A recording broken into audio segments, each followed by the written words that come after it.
tardes, profesora Elizabeth Lira. Muchas gracias por acompañarnos en esta cuarta entrevista de la Cátedra de Derechos Humanos del Departamento de Historia del Departamento de Historia de la Universidad de Santiago de Chile.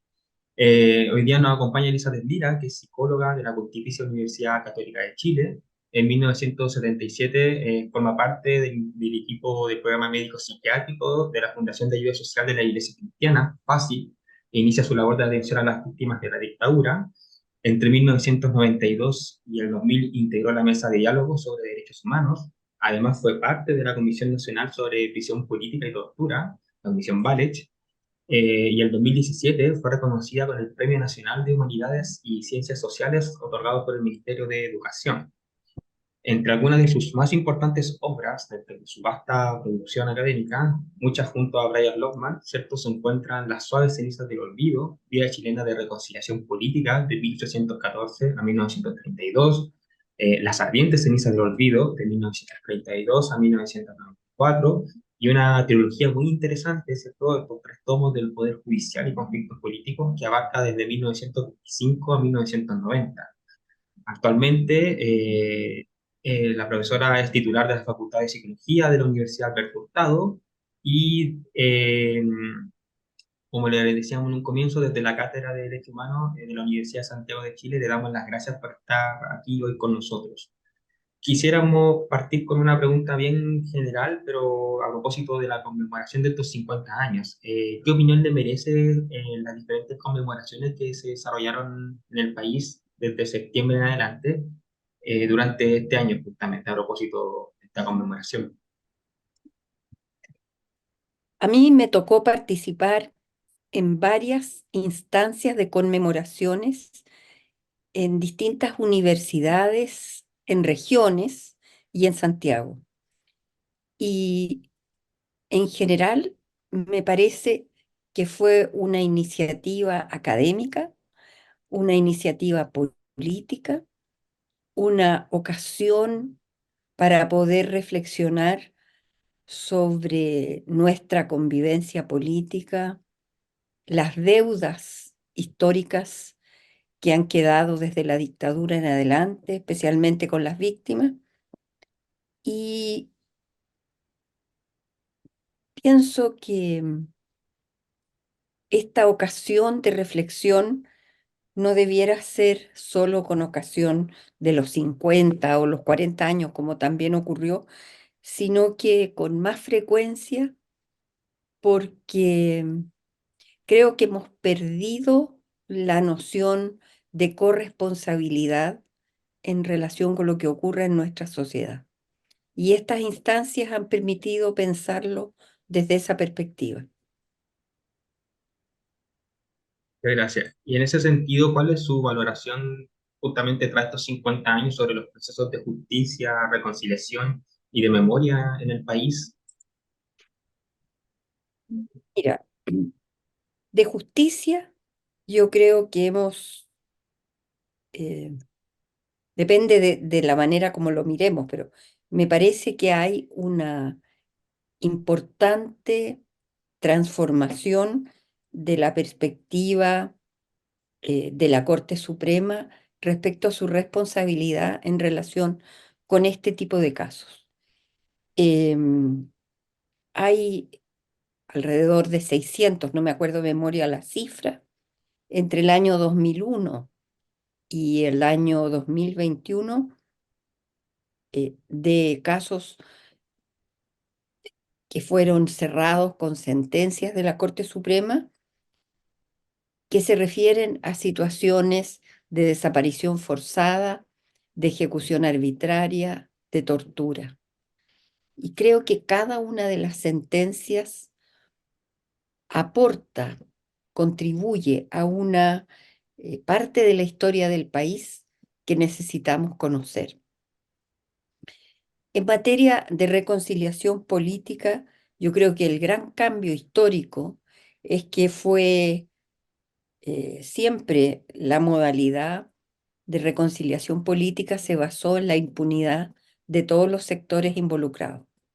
Y a partir del año 90, a pesar de las críticas que le hicieron a Patricio Elwin, cuando dijo la justicia en la medida de lo posible, construyó una dimensión que se ha ido consolidando con los años y en los casos que mencioné se ha sancionado a los responsables. Algunos de los responsables tienen más de 500 años de condena y yo creo que se ha superado una etapa de mucha ambigüedad, que fue cuando en algunos casos se aplicaba la amnistía y en otros no. Y en algunos casos se aplicaba la media prescripción y en otros no. Eso está superado. En este momento la Corte Suprema sanciona de acuerdo a la ley a todas las personas. Así que a mí me parece que eso ha contribuido y ha hecho un cambio muy sustantivo con respecto a nuestra propia historia. Y en relación con la memoria, yo creo que nos falta bastante porque la memoria no es solo la memoria de las atrocidades que se cometieron durante la dictadura, sino que yo creo que lo que tenemos que comprender en ese proceso histórico son, a ver, ¿cómo decirlo? Cómo la represión, la ejecución de personas y la tortura de personas estuvo al servicio de un cambio político sustancial que desmanteló la reforma agraria y modificó profundamente las condiciones económicos sociales del país. Profesora, y en ese sentido, si bien existen avances, como usted lo mencionaba recientemente, ¿en qué medida las deudas o compromisos no resueltos en estas materias repercuten hoy en día en el presente? ¿Cuál es su análisis a partir de eso?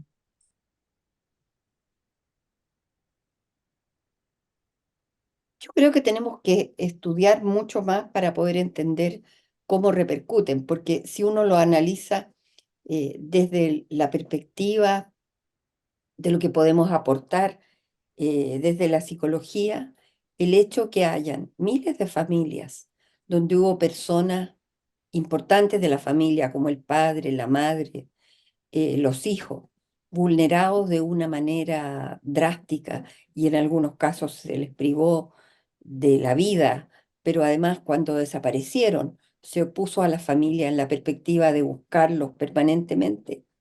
El país no ha saldado las deudas con esa familia en el sentido de sostener de manera sólida y permanente que esos crímenes que se cometieron no solamente violaron los derechos de esas personas, sino que afectaron gravemente a la convivencia de nuestro país al poner a esas familias en el sufrimiento, en la traumatización y también, yo diría, en la frustración permanente de que el Estado se hace cargo de lo que les ocurrió.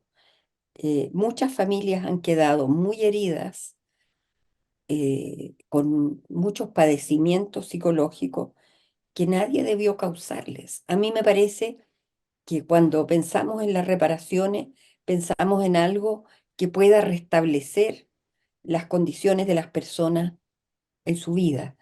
Y este restablecimiento ha sido precario.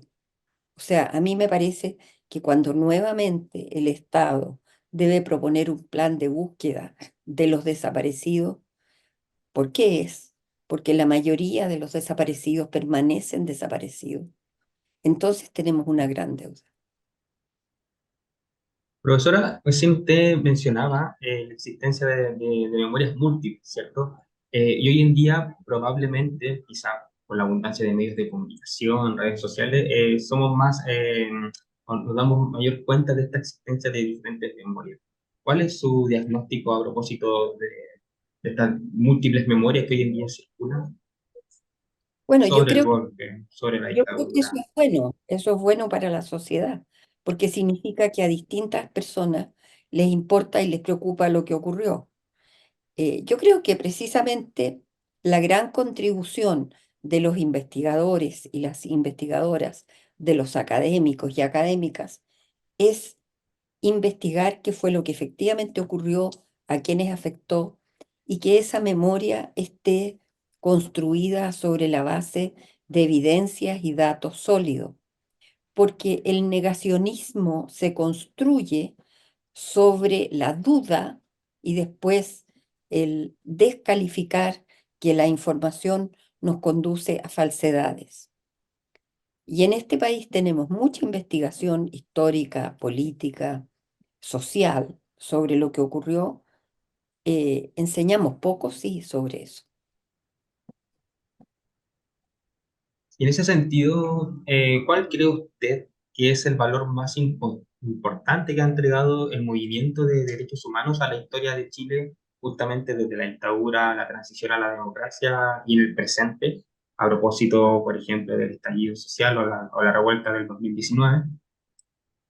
Es que yo creo que hay que separar como dos cosas un poco distintas, ¿no? Creo que el movimiento de derechos humanos, si uno entiende por eso la gestación desde la sociedad civil, de la capacidad de proporcionar defensa legal a las personas, de rescatar a las personas de la muerte en muchos sentidos. Eso fue algo que hizo la sociedad civil, que nunca en la historia del país había tenido esa envergadura. Eh, Se hizo con el apoyo de las iglesias y con el apoyo de la comunidad internacional. De otra manera tampoco se habría podido hacer. Pero se hizo porque hubo gente que se animó a pensar que no podía aceptarse ni la tortura, ni la prisión, ni la expulsión del país.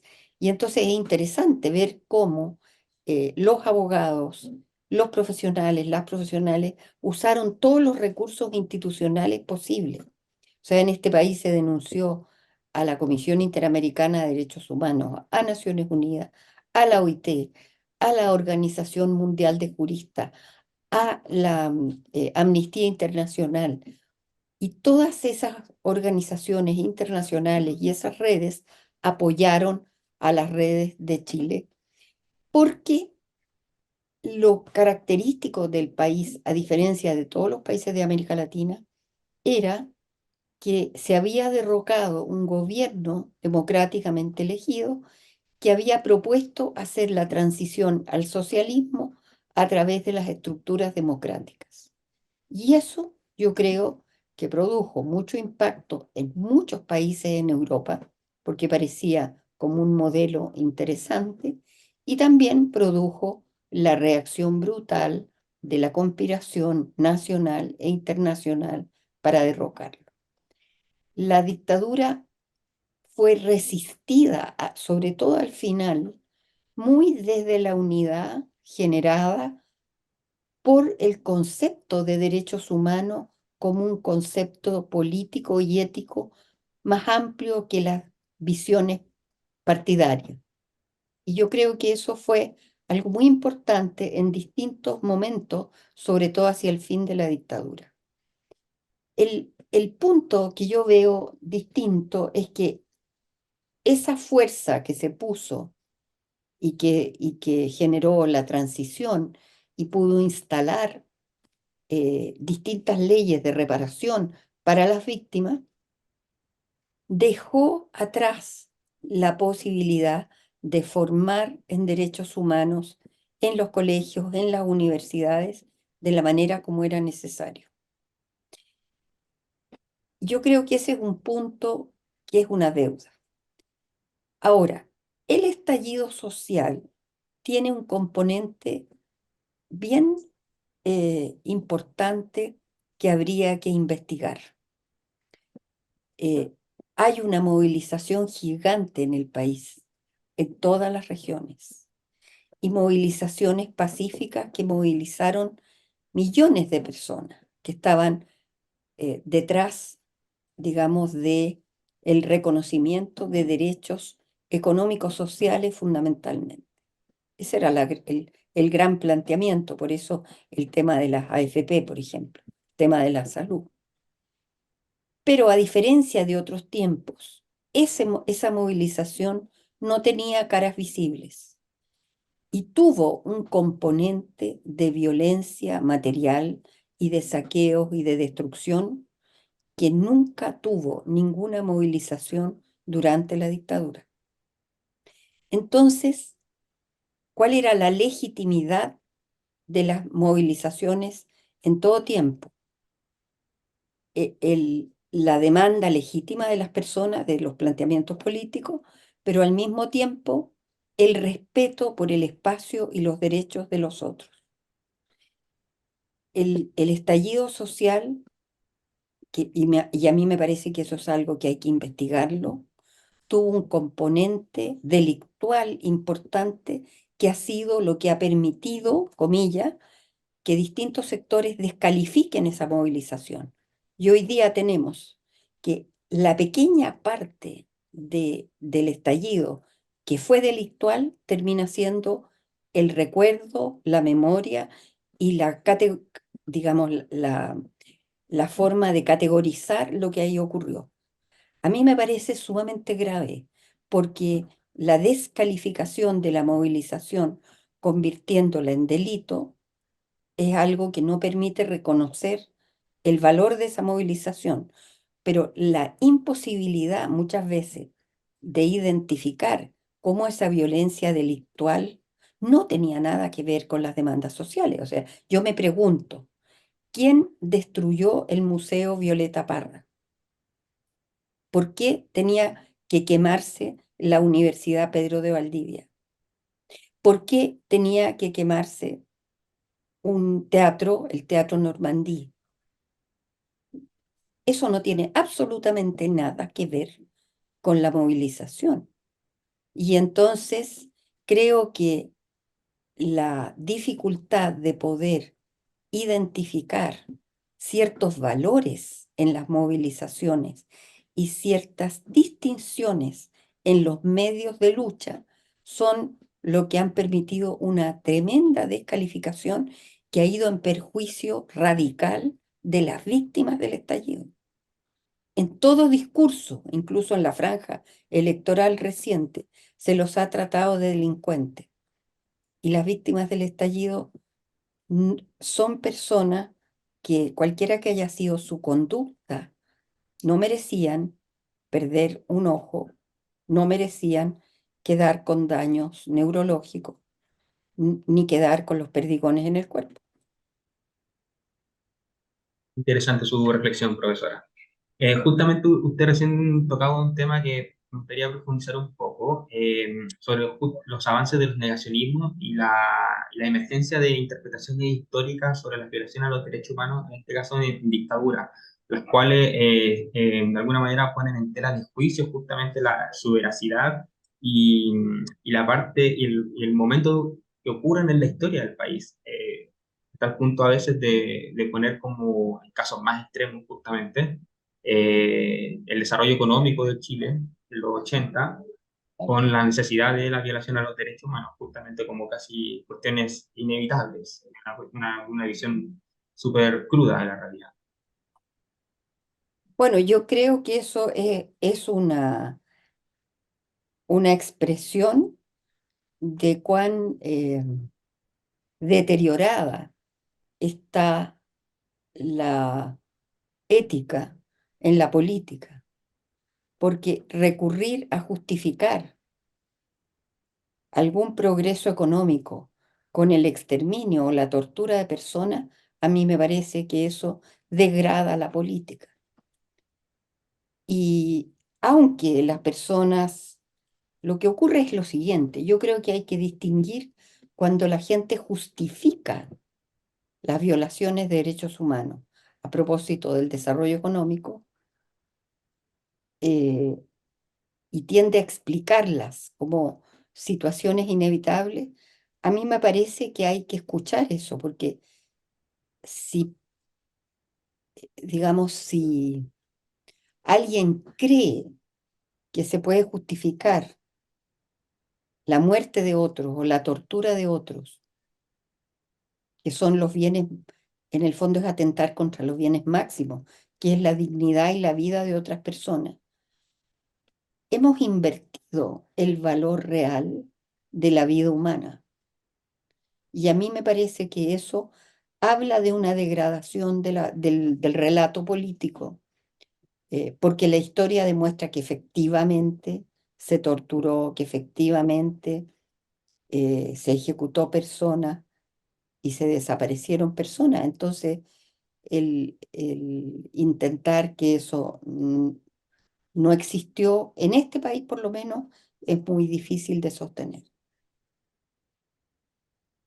Profesora, desde un punto de vista más académico, ¿cierto? Donde su vasta trayectoria como investigadora y experta en muchos de estos temas, los derechos humanos, siguiendo a Elizabeth Jennings, constituyen un campo de estudio. ¿Cuál Claro. cree usted que son las deudas y contribuciones desde las ciencias sociales y humanidades en este ámbito, este campo de estudio justamente? Que mira, los derechos humanos constituyen una ética política que se ha construido en la historia de la humanidad, eh, yo diría desde Aristóteles, ¿no? Probablemente que es el primero que empieza a hablar de los valores que tiene que tener la convivencia en la sociedad. Y hay mucha gente, desde religiones hasta la filosofía, que han buscado identificar los valores que pueden constituirse en el tejido que arma la convivencia humana en la sociedad.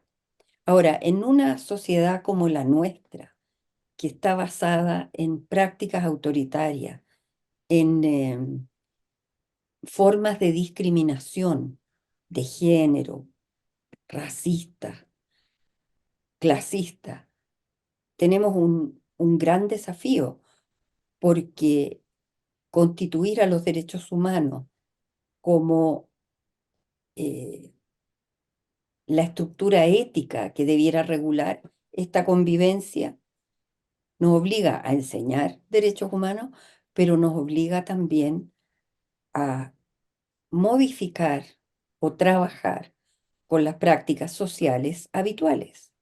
Cuando los padres humillan a sus hijos, comillas, para educarlos, o les pegan, o los maltratan, o cuando un profesor maltrata, descalifica, dice tonto, imbécil a un estudiante, por ejemplo, está atentando contra la dignidad de esa persona.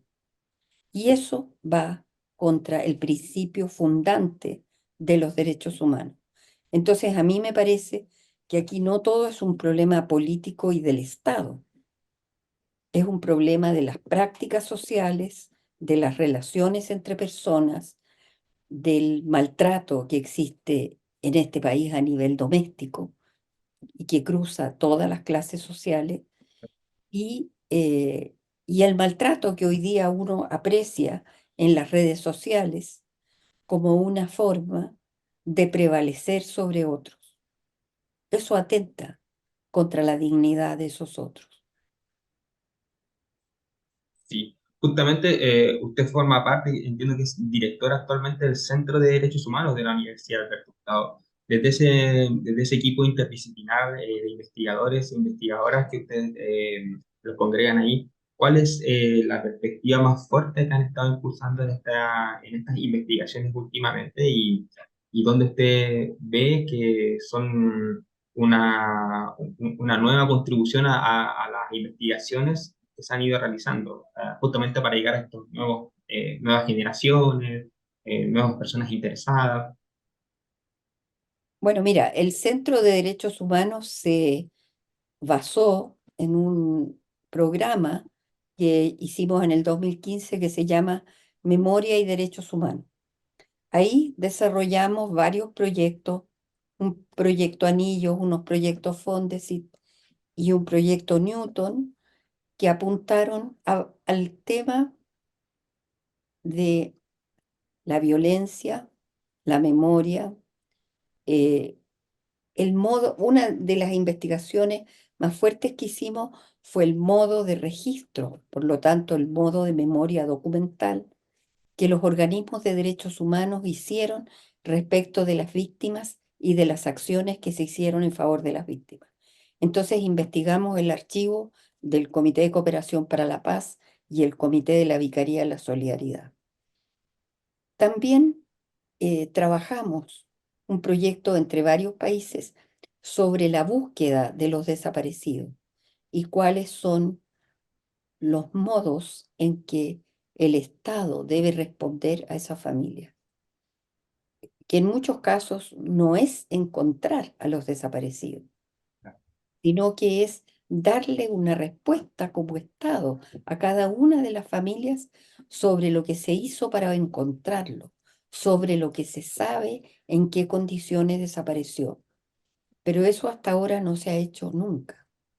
También estamos haciendo el fuerte de nuestro trabajo actual, es un trabajo de formación en derechos humanos para profesores de la enseñanza básica. Y creo que eso es algo que, que rescata, yo diría, nuestro aprendizaje en que aquí lo clave es la enseñanza que apunta a formar una conciencia de involucración de las personas en que la forma de relacionamiento se basa en el respeto de la dignidad del otro. Y eso en el ámbito político, en el ámbito social, escolar, familiar, etcétera. Entendiendo que los derechos humanos los viola solamente el Estado y que otras violencias y delitos son delitos comunes nomás. Pero el respeto en la convivencia parte por la relación interpersonal de la familia, del vecindario, del lugar de trabajo, de la sala de clase. Sí. Profesora, justamente, como dicen los periodistas, en este tema más contingente, ayer fue el requisito donde nuevamente se puso en cuestión si Chile aprobaba o no una nueva constitución. En este caso era una constitución cargada hacia la derecha y para los analistas de la extrema derecha. El resultado fue en contra. Pero, ¿qué nos dice todo este proceso desde su punto de vista? ¿Qué elementos de la memoria, de los derechos humanos estaban en riesgo justamente con una eventual aprobación de una carta constitucional de esas características? Y hoy en día nuevamente volvemos a la constitución del 80 reformulada por Lago, ¿cierto? Así ya se está nombrando hoy en día. Nos quedamos nuevamente en foja cero. ¿Cuál es su opinión? Bueno, pero yo creo que eso tiene que ver con la dificultad de poder pensar que la Constitución es algo que tiene que incluir a todo el país y por lo tanto tienen que incluir las diversidades, las sensibilidades, las distintas visiones, llegar a un cierto consenso, sobre todo en los temas más críticos que tienen que ver con la vida y la convivencia de las personas. Ahora, a mí me parece que estos ejercicios, uno inclinado a una visión, que fue la convención, ¿no? A una visión aparentemente muy progresista de muchas cosas, no toma en cuenta que no toda la gente resuena ni sintoniza con esa visión. Y esta otra propuesta no le importaba mucho tampoco que la gente no resonara. Ahora, es muy dramático porque yo creo que la reacción, a mí realmente me pareció que fue una falta de respeto gigante, tanto de los en contra como de los de a favor, usar la franja no para explicar qué es lo que se estaba proponiendo y argumentar por qué aquello valía o no valía, y apelar mucho más a la música, a los rechazos, a las aprobaciones por cuestiones sensibleras, digamos, y nada de formativa. Creo que eso ha sido una ofensa a la sociedad. Uno no puede usar el dinero de los chilenos para hacer una franja que no explica el objeto de la franja. El objeto de la franja era explicar por qué estaba bien o por qué estaba mal lo que se estaba proponiendo. Y eso no se hizo.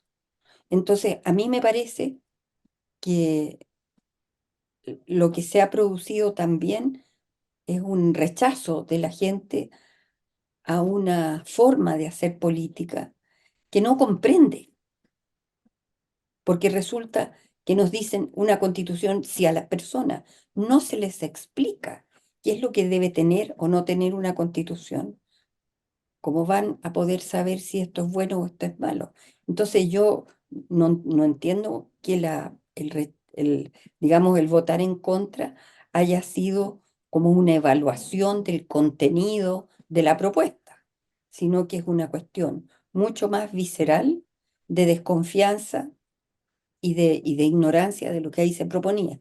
Entonces, porque vota un sector informado muy pequeño, el resto de la gente se informa de oída. Ah, si la profesora dice que hay que votar en contra, yo voto en contra. A mí me parece eso fatal, ¿no?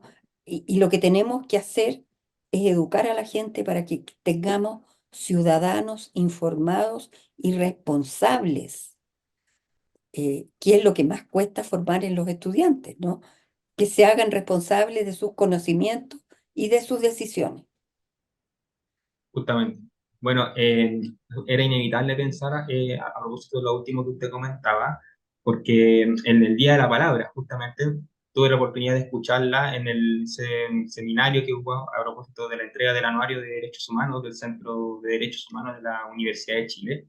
Y quizás faltó también un poco de esas sensibilidades, esa palabra, ese diálogo sincero, honesto, como decía Maturana, de reconocimiento al legítimo otro para encontrar Claro, ese punto de encuentro, es con que los eso no, derechos humanos como centro. claro, es que eso que tú estás diciendo es crucial, porque eso nos falta. No puede ser que nosotros no reconozcamos las diferentes sensibilidades que hay en el país. Hay mucha gente, por ejemplo, que tiene una cosa de rechazo entre que cultural, prejuicioso de las diversidades sexuales, por ejemplo.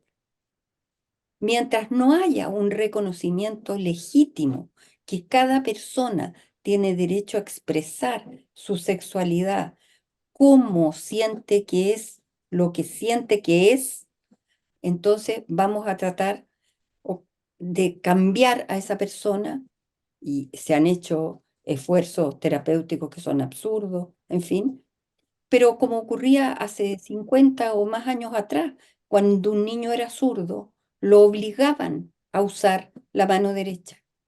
Y entonces el niño terminaba siendo con alguna destreza reducida en su mano derecha, pero nunca legítimamente reconocido como el zurdo que era. Entonces, este es un país donde ha habido tanta dificultad para respetar al otro en su particularidad, en su manera de ser. Tenemos estas formas de relacionamiento tan destructivas muchas veces, que son la burla a la dificultad que tiene el otro. Hoy día no está autorizado que eso sea parte de los chistes públicos en la televisión, como era antes en que se ridiculizaba al cojo, al tartamudo, al tuerto, etcétera. Pero eso lo hacemos en la práctica, en la vida concreta. Exactamente. Profesora, para ir terminando y volviendo al tema inicial, se conmemoraron 50 años del golpe, vimos expresiones de memoria, conmemoraciones, muchos seminarios. Y ahora, ¿cuáles son los desafíos que usted analiza tanto para las defensores, los activistas, militantes de derechos humanos, pero también para el mundo académico en este tema? Y acá incluyo a todas las ramas de las ciencias sociales, la historia, la psicología, la filosofía, en fin. ¿Cuál divisa, o sea, logra identificar usted son los desafíos de cara al futuro para una mejor convivencia y el respeto de los derechos humanos? Bueno, yo creo que tenemos que educar y formar mucho más a los estudiantes en las universidades, en los colegios, en todas partes, porque tenemos que educar a las y los chilenos en recuperar una noción del respeto por el otro, que antes era muy formal y que ahora muy con un esfuerzo, digamos, por reconocer la autenticidad de las personas, muchas veces las personas agreden o descalifican a los otros. Y me parece que hay que empezar por ahí, pero con una visión interdisciplinaria. Esto no solamente tiene que ser ni desde la historia ni del derecho, tiene que ser desde la psicología, desde la pedagogía. Tenemos que buscar la manera como nos apropiamos de una convivencia que nos permita vivir en una comunidad que nos cuida y que nosotros somos capaces de cuidar a los otros y al medio ambiente en el que vivimos. Eso es algo que podemos hacer. Ahora están todos preocupados y muy alarmados por la exacerbación de la violencia y la criminalidad. Eh, Hay algunos autores que han planteado que tenemos que ir a la raíz del problema. ¿Quiénes son los que hoy día se convierten en criminales?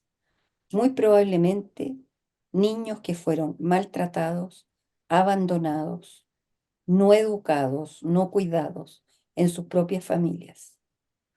Y que entonces no tenemos ninguna posibilidad de cambiar la criminalidad si no nos preocupamos de la infancia, desde la sala cuna, de las familias y sobre todo de las familias donde padre y madre tienen que trabajar porque los niños quedan solos. Entonces, yo creo que no solamente tenemos que pensar cómo educar en valores, sino tenemos que identificar cómo prevenir en una sociedad el que los desamparos de esa infancia son los que han generado condiciones que han puesto a esas personas en encontrar esta forma de ganarse la vida y esta oportunidad donde la vida del otro no vale nada. Pero eso partió de su propia experiencia. Entonces, por eso es tan serio el que el tema de los derechos humanos sea algo de las escuelas, de las familias, de todos los sectores sociales. Justamente que sea parte de la formación integral, como se dice hoy en día, de los Exactamente. profesionales. Yo soy profesor de formación y nunca tuvimos un curso de Derecho Humano, ni siquiera se enunciaban. No, yo tampoco. Y no egresé hace tantos años tampoco, que digo, pero es parte de esa realidad hoy en día en las mallas curriculares. Claro. Profesora, le damos gracias por su tiempo, por su buena disposición y por la generosidad en compartir tanto su experiencia como su expertise en esta diversidad de temas que a veces parecieran ser no tan sencillos justamente de abordar y se entremezclan ideas, conceptos y cuestiones un poco tendenciosas. Pero usted nos ha dejado en claro más de alguna cosa hoy día. Así que desde la Cátedra de Derechos Humanos le damos las gracias nuevamente.